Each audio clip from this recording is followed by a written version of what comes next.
Hey folks, my name is Mo Amir and this is VANCOLOUR, British Columbia's bona fide culture and politics TV talk show. As you know, when it comes to our continued coverage of BC's provincial election, we boogie to the beat of our own groove. But there's one election issue that only we dare to touch. Not literally though, because it's poop. Yes, sewage is a municipal issue, but tonight, the BC Conservatives will explain why they've pledged to invest a lot of provincial money in the infrastructure that manages your poop. But first, speaking of provincial money, all the BC political parties are making expensive promises to spend even more money than what the government collects from your tax dollars. So where does the rest of that money come from? Is money even real? Do provincial budget deficits and debt affect your life? Here to give us her thoughts is a former BC finance minister and a former Miss Toronto, a familiar face here on CHEK as her show airs right after this one. She is, of course, one of the coolest ladies you'll ever meet, Carole Taylor. Carole, what an honor. What fun it's been being on Thursday nights together for a year now. It has been, and especially lately, I feel like our shows have complemented each other quite well. So I appreciate you taking time out of your schedule to be here with me tonight. Happy to do it, and very happy that your intro didn't say, and speaking of poop. I had to carefully word it. I had to make sure that there was separation between the two things. Let's get into money, into provincial money. We know that the province is running a record high deficit of $9 billion. I think the provincial debt is over $100 billion, over $120 billion, in fact. This just seems like an unfathomable amount of money, but when we break it down to the individual, what does it mean for each British Columbian in terms of how that affects their life? Well, it's so hard to make it real for people because when you're talking about billions or trillions, I mean, what does that mean? So you're saying money is fake. Former BC finance minister says money is fake. It's hard to make it real for people that, in fact, deficits and debt do matter. And it's just been a bone of contention for me since even before I was finance minister, because I remember when Chrétien came in and he had been left a mess by previous both Conservative and Liberal governments, and he had to just cut everything to try and get things back in balance. And I can remember John Manley, who was Deputy Prime Minister, amongst other things. He was Industry Minister. He goes into Chrétien. And I just talked to Chrétien last week about this. And Chrétien says, John, cut your budget in half. Wow. Like this wasn't, let's take 5% here. And then it was such bad shape. You just had to chop everything regardless. And so having lived through that and seen how difficult it was, you want people to remember history and not repeat history. Absolutely. And yet here we've got a federal government and a provincial government. They don't even mention debt anymore. They don't mention deficits. At least politicians used to pretend. Right. You know, they used to say, oh, yes, we'll get to a balanced budget. The whole downgrading of the credit rating for British Columbia just in the past couple of months was based on the fact that both S&P and Moody's said they are showing no plan or pattern to get this back under control. So they downgraded. And that also sounds like it doesn't mean anything, except it affects your interest rate. Because if you're a poor risk, the bank's going to charge you more interest. If you are really solid, you know, that you get a better time of it.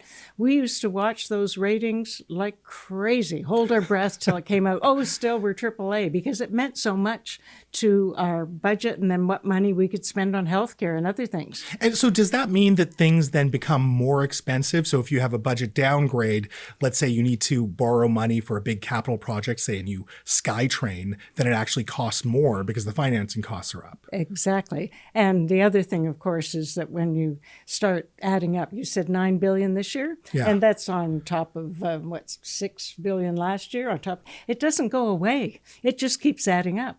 And so the only way I can make it real is if someone in their own house, you know, you've got to pay the bills. Yeah. You got to pay the rent or the mortgage. You got to pay for food. You got to pay for transportation. And if you can't pay all your bills, then, you know, your credit card gets a little bit big and the interest on that gets bigger. Well, the government's just doing this on a grand, spectacular scale. Yeah. $9 billion they spent more this coming year than they've got coming in. So it doesn't go to healthcare, you know, and the interest, the federal government in this last budget had 10% of their revenue went just to pay the interest. Oh, 10%. 10% Wow. of their whole budget had to go to interest. So it didn't go to healthcare, it didn't go to education, didn't go to anything, housing.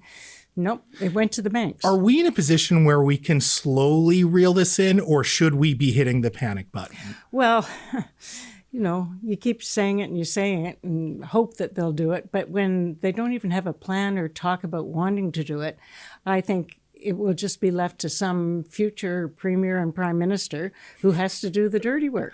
Right? Is that part of the problem with politics? Because there is that short-term incentive of, listen, if I make these election promises, as both parties are currently doing, the BC Conservatives and the BC NDP, then that might actually win me the election. But you kind of forsake this long-term responsibility of managing the public treasury.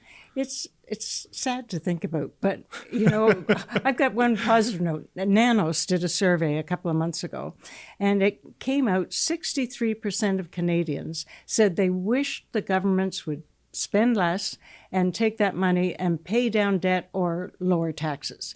And I went, because I hate to tell you, politicians are rarely leaders. They're often followers. And so that's a hot take. I love it. Tell me more. So the public has to be pushing the politicians to do the right thing. And it is very tempting, here's something for your pharmacare and here's something for this. And, oh, thank you, I'll take it. But cumulatively, you're just creating a disaster for future governments. And it's for our kids, our grandkids, because they're the ones, we won't be paying it, but those bills come due. Is there any way to manage this without deep, heavy cuts that really do break up social services? Well, I think that you just have to start reeling it in. When I came into finance, healthcare was growing at 8% a year. Our economy was growing at 3%. So you got a problem there. Your healthcare is going like 8%, but your economy is not keeping up.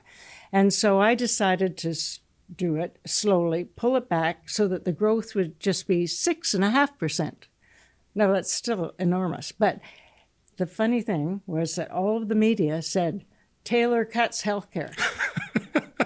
I wasn't cutting healthcare. I was slowing how much it's growing. Right. And trying to reel it in and get things back under control.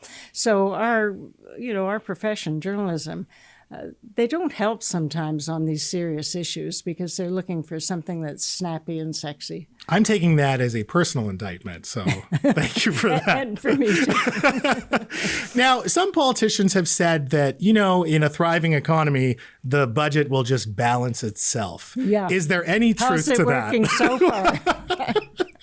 Maybe it's just the wrong person in charge. I don't know. But I mean, BC United, before they suspended their campaign, they sort of had this idea too of, we'll do these massive tax cuts and this will lead to economic growth that will eventually balance the budget, right? So is there any truth to that? So you can take the politicians saying, it's growth will take care of this. First of all, our growth isn't very good either. But anyway, growth will take care of it and the budgets will be balanced. Or you can listen to experts like John Manley, David Dodge, who was the Deputy Minister of Finance, who had to start all the cuts coming, Mark Carney even, Jock Finlayson. I prefer to listen to the guys that are women who are really solid in the profession. They've watched it over the years. They're trying to send the red lights flashing. And I would prefer to listen to them than the politician who says, everything will be fine. That's fair. You know what I think they need, though? What? Just better slogans. They need to catch the public's attention with some sloganeering, and then we can get somewhere. So what would you put on debt and deficit? Oh, you're putting me on the spot now. I don't know. If we don't cut, everything will collapse. That's a pretty cut or collapse. How about that? Well, that's a slower. That might work. Yeah. You should get back to me with yours. But in the meantime, Carole, thank you so much for your time tonight. This truly was a pleasure. Yeah, pleasure being with you. Folks, a BC legend, Carole Taylor. Of course, you'll see more of her after this program with a brand new episode of Carole Taylor's Journal. But after a little business, it's the last edition of our candidate series, and the BC Conservatives are up and they want to talk about poop. I swear it's important. That's up next.